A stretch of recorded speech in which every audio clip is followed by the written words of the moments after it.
Hello बच्चों, चलिए प्रश्न को देखते हैं। प्रश्न है, PH3 अणु का निर्माण रिक्त स्थान संकरण द्वारा होता है तथा इसमें HPH आबंध कोण रिक्त स्थान होता है। तो देखिए बच्चों, यहाँ पर बात करें प्रश्न की मुख्य अवधारणा की।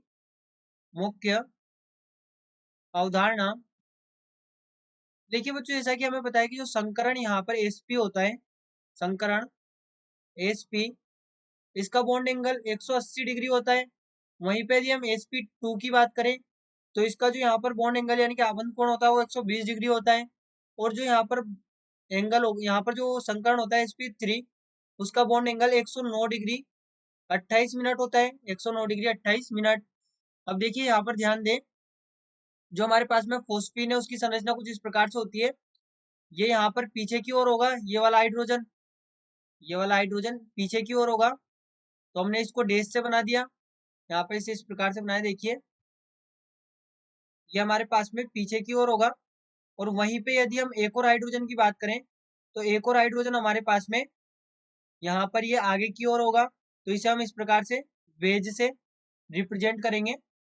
तो यहाँ पर ये हाइड्रोजन, अब एक हाइड्रोजन हमारे पास में इधर होगा। तो देखिए होता क्या है, यहाँ पर एक लोन पेयर भी बचेगा, क्योंकि हमें पता है कि जो फॉस्फोरस होता है उसके बाध्यम कोश में 5 इलेक्ट्रॉन है। तो यहाँ पर एक लोन पेयर भी बचेगा। अब यदि हम इसकी संरचना को देखें तो यहाँ पर हम इसके संकरण की पहले बात करें। संकरण कैसे देखते हैं हम? SN नंबर से। और SN नंबर कैसे हम प्राप्त करते हैं? तो SN नंबर हम प्राप्त करते हैं इलेक्ट्रॉन युग्म की संख्या, इलेक्ट्रॉन युग्म की संख्या प्लस सिग्मा बंध की संख्या। इससे हमें स्टेरिक नंबर प्राप्त हो जाता है, जिससे हम यहाँ पर संकरण को देख सकते हैं। तो यहाँ पर स्टेरिक नंबर हमें कितना प्राप्त होगा? इलेक्ट्रॉन युग्म देखें तो एक इलेक्ट्रॉन युग्म यहाँ पर है, यहाँ पर ये एक इलेक्ट्रॉन युग्म है, तो यहाँ पर 1 प्लस सिग्मा बंध तो 1 2 और ये 3, 3 सिग्मा बंध है। तो यहाँ पर ये हो गया 3, यानी कि SN नंबर कितना आ गया? 4। अब यहाँ पर देखें तो दो कक्षक है, एक S और एक P, यानी कि इसका जो SN नंबर होगा वो तो 2 होगा। वहीं पे इसको देखें तो यहाँ पर इसका SN नंबर 3 होगा, एक S और 3 P कक्षक। वहीं पे SP3 को देखें तो एक S कक्षक है और 3 P कक्षक है, यानी कि ये 4। तो यहाँ से हम कह सकते हैं कि ये संकरण तो SP3 होगा, संकरण SP3 होगा। यानी कि इसका बॉन्ड एंगल कितना होना चाहिए? 109 डिग्री 28 मिनट होना चाहिए वैसे तो। यहाँ पर इसका बॉन्ड एंगल 109 डिग्री 28 मिनट होना चाहिए, लेकिन देखिए ऐसा नहीं होता। क्यों? क्योंकि यहाँ पर ये जो लोन पेयर है, ये लोन पेयर यहाँ पर इस सिग्मा बंध को इधर रिपेल करता है, यानी कि प्रतिकर्षित करता है। ये सिग्मा बंध को इधर प्रतिकर्षित करता है, प्रतिकर्षित करेगा, प्रतिकर्षण लगेगा।